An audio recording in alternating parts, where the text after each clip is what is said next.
Sadguru Nath Maharaj Ki Jai. Welcome to Jagadambe Reads the Holy Books of India, Mahabharata 212. As you may remember, the Pandavas were in Virata now. Chapter 5, the wrestling match. The queen of the Pandavas was a flower girl. Yudhishthira was a companion to Virata. Bhima was a cook, Arjuna a dancing master. Nakula was a stable boy, and Sahadeva a cowherd. The freaks of fate are indeed inscrutable. Her games are played in the most perverse way imaginable. But strange to say, the Pandavas were all happy, and Draupadi was too. The king of Virata was a very noble king, and his wife was his perfect companion and counterpart. The princess was a delightful child. They spent the time happily in the beautiful city of Virata. 3 months were over. They had only 9 months more. During the 4th month of their stay in Virata, there was celebrated in the city a great festival in honor of Shankara. The celebrations included an exhibition of wrestling. From all over the world came wrestlers to show off their prowess. The function was very impressive. The king, with all his retinue, sat there watching the wrestling. There was one wrestler who had come from a foreign land. He was invincible. All the wrestlers in Virata were defeated by him. He stood in the middle of the ring and called out in a loud voice, "I'm the greatest wrestler in the world. There's no one who can challenge me. I'm more powerful than lions and tigers." His bragging was unbearable.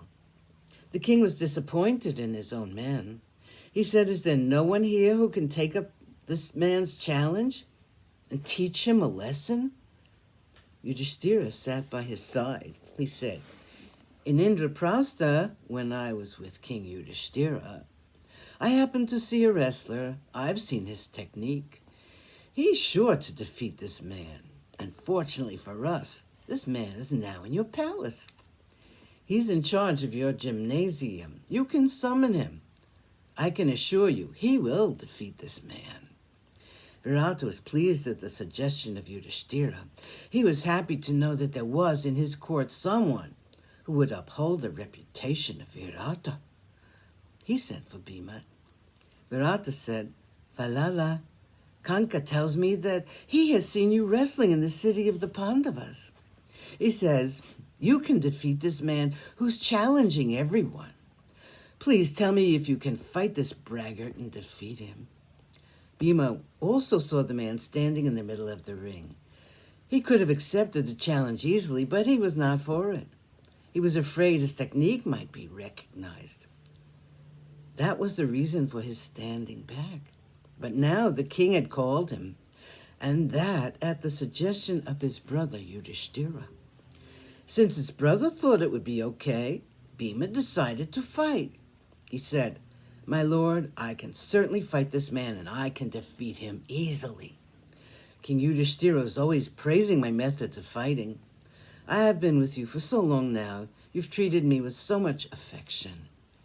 I will try and repay, to a small extent, your love and kindness. By the grace of Lord Shankara, I will defeat this man and win fame and a name for the Matsyas." Bhima prepared himself for the fight. Dressed in tights typical of a wrestler, he entered the arena like an angry panther. The stadium was wild with excitement. Cheers rang from all the quarters. The fight was on. Roaring like a lion, Bhima began his attack. It was a terrible fight. Bhima fought with all his might. He was eager to please the king, and he did not want to let down his beloved brother, who had spoken so highly of him. The sportsman in Yudhishthira could not let this man go unchallenged. That was why he had suggested the fight. It was now up to him to maintain his name and reputation. The two fighters looked like two huge rain clouds charging against each other. The spectators did not move an inch.